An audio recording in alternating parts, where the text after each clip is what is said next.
Now we are talking about Saksham KVK 2.0 again in the state of Gujarat by GSDM only.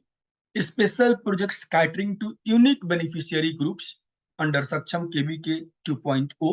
इसके लिए अलग से sir इन्होंने proposal निकाला हुआ है। स्पेशल प्रोजेक्ट का सर क्या है, बेसिकली ये स्पेशल ग्रुप्स ऑफ बेनिफिशियरीज जो है like PWD, people with disabilities हो गए, उनके लिए हैं, एससी एसटी हो गए, ट्राइबल्स वाले हो गए, महिलाएं हो गई, तो जो स्पेशल ग्रुप्स है उनके लिए, उनको स्पेशली कैटर करने के लिए स्पेशल प्रोजेक्ट्स अंडर सक्षम केवीके 2.0 यहाँ पर जीएसटीएम गुजरात स्किल डेवलपमेंट मिशन लेकर के आई है कि उनके कॉम्पिटेंसी एंड प्रोफिशिएंसी को एनहांस करने के लिए काम किया जाए। जो मार्जिनलाइज्ड सेक्शंस है, जो इग्नोर्ड सेक्शंस है, जो नॉर्मल से थोड़ा सा अलग है या वंचित रह गए हैं विकास के मुख्य धारा से, उनको यहाँ पर जोड़ने का।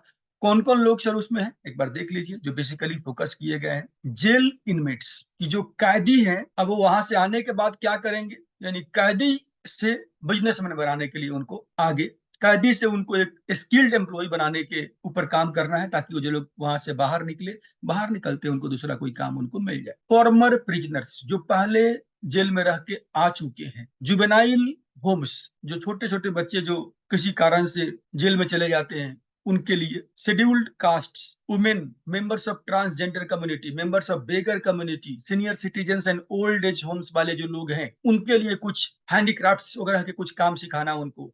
Patients recovered from mental illness, children in shelter homes and orphanages, scheduled tribes, economically backward communities, persons with disabilities, rural artisans, migrant workers को यहाँ पर लिया है गुजरात सरकार ने, जो लोग बाहर चले गए हैं उनके लिए काम करना सर। तो आइए बात करते सर, यहाँ पर जो है अगेन गवर्नमेंट ऑर्गेनाइजेशंस, डिपार्टमेंट्स भी आरएफपी फिलअप कर सकती हैं। इसके अलावा जो NGOs, NPOs, voluntary organisations, not for profit companies, registered society, trust, NGOs को यहाँ पर सिर्फ जगह दिया गया है। यहाँ पर कंपनीज को यानी बिजनेसेस वाले को यहाँ पर नहीं एंटरटेन किया गया है। रीजन ये है कि ये काम थोड़ा डिफिकल्ट है, और डिफिकल्ट काम में जो पब्लिक में रीच जो है, पहुंच जो है सोशल सेक्टर का ज्यादा होता है, ऐसा गवर्नमेंट का, ऐसा जीएसडीएम का मानना है।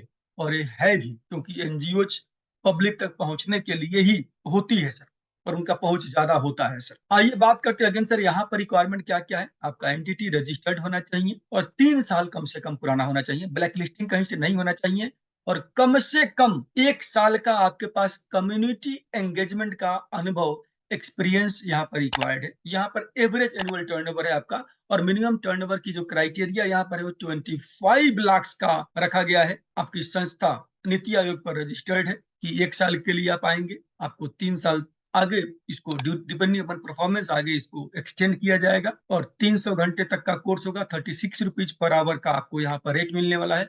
कॉमन कॉस्ट नॉर्म्स के अकॉर्डिंग आपको यहाँ पर अमाउंट नहीं मिलेगा, और जो प्रोसेसिंग फीस यहाँ पर नॉन रिफंडेबल 2000 रुपए का रखा गया है, और लास्ट डेट 29 फरवरी 2024 है